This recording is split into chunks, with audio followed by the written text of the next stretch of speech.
السلام علیکم معزز ناظرین and welcome to the information about world YouTube channel.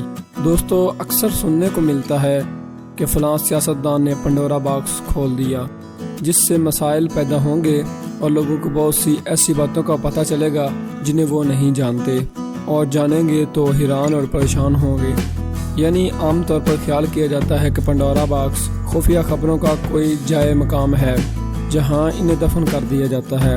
Us video میں ہم جانیں گے کہ اصل میں پنڈورا کون تھی اور اس کا باکس کیا تھا اور اس میں کیا کیا چیزیں تھیں۔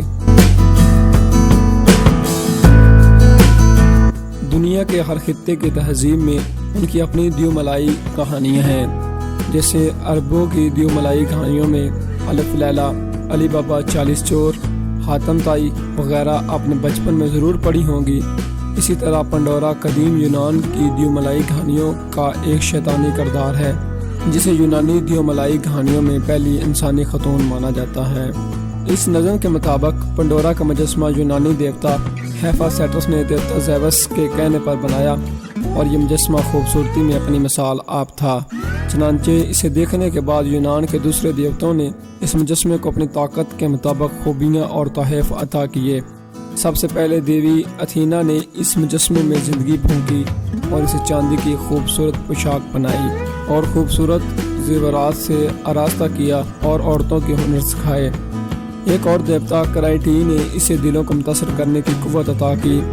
دیوتا اپولن نے اسے خوبصورت آواز اور گیت گانے سکھائے، اور دیوتا ہرمیز نے پنڈورا کو خوش کلامی، عیاری، مکاری، چلاکی، خوشامد اور بے خوفی کے تحائف دیے، اور باقی دیوتوں نے بھی اسے اپنی اپنی طاقت کے مطابق بے شمار قیمتی تحائف عطا کیے۔ جب یہ سارے تحائف حاصل کرنے کے بعد پنڈورا بڑے دیوتا زیوس کے حضور پیش ہوئی، تو زیوس نے اسے ایک باکس دیا جس میں بہت سی دکھ دینے والی چیزیں تھیں۔ اس باکس میں بڑھاپا تھا، طرح طرح کی بیماریاں تھیں، پاگل پن تھا، پریشانیاں تھیں، اور باکس میں سب سے نیچے امید تھی جسے باندھا گیا تھا، اور اس باکس کا نام پنڈورا باکس تھا۔ دوستو، جسے آج کل ہر سیاستدان کھولتا ہے، اور ہمیں اکثر اخبار میں پڑھنے کو ملتا ہے کہ فلاں سیاستدان نے پنڈورا باکس کھول دیا۔ دوستو، یہ تھی پنڈورا باکس کے متعلق دلچسپ معلومات۔ اگر آپ لوگوں کو ہماری یہ ویڈیو پسند آئی تو ویڈیو کو لائک کریں، چینل کو سبسکرائب کریں، کمنٹ سیکشن میں اپنی رائے کا اظہار ضرور کریں۔ ملتے ہیں ایک نئی ویڈیو کے ساتھ، تب تک اللہ حافظ۔